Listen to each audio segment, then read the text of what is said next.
take this opportunity to formally say good morning, ladies and gentlemen, and welcome you here to this high-level conceptualization meeting. Throughout the course of the morning, all the speakers, the key word that I've heard all the previous speakers emphasizing is consensus. So it is very important that we get consensus among stakeholders, but also among leaders in this area as to what is this animal we are looking at, how do we handle it, and what can we get from it. So that's the main purpose for this high-level conceptualization meeting, so that we all, from here, we are all speaking the same language. While here, we are all singing from the same hymn book. So, now,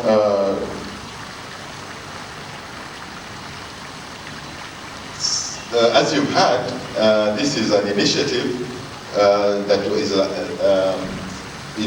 was initiated by National Planning Authority with support from the World Bank, and targeting institutions within the Greater Kampala metropolitan area towards the smooth handling and initiation of development projects. So that is the scope of work, including things like review, policy, legal and institutional framework. These are issues that have been echoed again by some of the previous speakers, reviewing literature and land banking, analyzing the role of institutional framework, identifying high-level strategic risks, and so on. So this, it is believed that if we undertake these tasks, we as a country shall be in a better position in handling land as an important resource in our development initiatives. We all probably know about the resource curse. Land is supposed to be a resource given to us by God for our welfare. But like oil, we find that many times land is made unnecessarily controversial. So one of the main purposes here is how do we can say de-escalate or de-controversialize land. So there are two expected deliverables from this assignment. The first is a report on the process of this land banking concept. Now, the concept of land banking in itself is not new. But in Uganda, well, even Uganda may not be new, but at least in public usage, it's a relatively new term. So that is why we feel it is so important to have a consensus among the leading stakeholders. And that's why, to this effect, we have invited a professional in this area, as he introduced himself, Mr. Nzamba Gaiya, to lead us in this conceptualization exercise. So that is the first deliverable, the report on this process, including the conceptualization. The second, again, as you've heard, some of our colleagues is talking guidelines for the implementation of this land banking.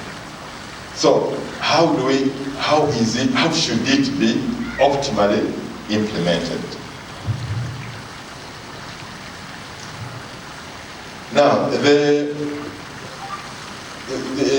this high-level conceptualization meeting, the pursuit of consensus is part of the methodology that the consultant proposed to the client.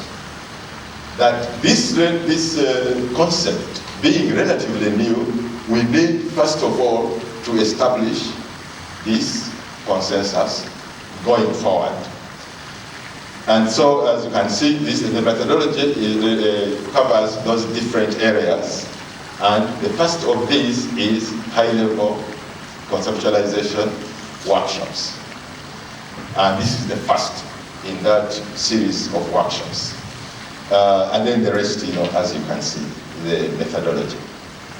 Now, in terms of the conceptual framework, so again, this is not cast in stone, it's a proposal, proposition, which you can tear apart, which you can amend, which you can contribute to, so as for us to have a common understanding on what this issue is and how we handle it. So the conceptual framework is built on the parameters that when land is properly managed, land banking will be able to achieve optimal integrated land planning, as well as prudent environment management. It demonstrates the opportunities that are present, including the existing land resource. And these can be, these opportunities within our environment can be enhanced through government futuristic financial commitment, appropriate standards, and effective planning and implementation framework. That these are, land may exist, the opportunities may exist, but if we don't have these, the government commitment, financial commitment, appropriate standards, and this framework, this implementation framework, then the opportunities and the resource will be laid to waste. And then there are three major means of achieving this, the desired outcomes, and these are the effective institutions, functional land administration and management systems, then regulated land acquisitions, and enabling governance and enforcement mechanism. Now, diagrammatically, we represent this framework like this. So on the left-hand side, we have the opportunities. Unfortunately, you will be a bit far, you may not be able to read this. So the opportunities, I will read them out, and probably we may have to. Too much light, probably dimming the lights may help a little. But under opportunities, we have existing land resource. Of course, the land has to be there, as people said. If there's no land, then land banking doesn't arise. Then enabling policy and legal framework, as our friend from Ministry of Lands has said. So we need that. The question is, do we have sufficient? We definitely have policy and legal framework right now. Somebody has already cited the Constitution and the number of laws and the number of policies. But is it sufficient? Then also investment opportunities. What we can use land for, again, people have already hinted on some of what these investment opportunities are. Now, for these opportunities to become a reality, we are saying that we need three basic functional components. First, we need government futuristic financial commitment. Government must be ready to commit finances for use, to purchase land for use at a later stage. Then secondly, we need appropriate standards. and of course standards are implemented by people, so it's not just standards on paper, but the people who appreciate standards. So if we say a certain institution is responsible for banking this land, procuring this land and banking it, we need to be assured that this institution or these individuals will not go and acquire land in a wetland and then pretend to bank it, which land will be, invalid even immediately after it is bought. Then the third factor is effective planning and implementation framework, which includes the institutions that are going to manage this bank. Now, if we have these three factors in place, we are saying that we shall then, in the end, achieve optimal integrated land planning. And besides that, we shall also achieve prudent environmental management. Because, of course, we don't want to develop at the risk or at the detriment of both our welfare, but more importantly, the welfare of our children and children's children. So,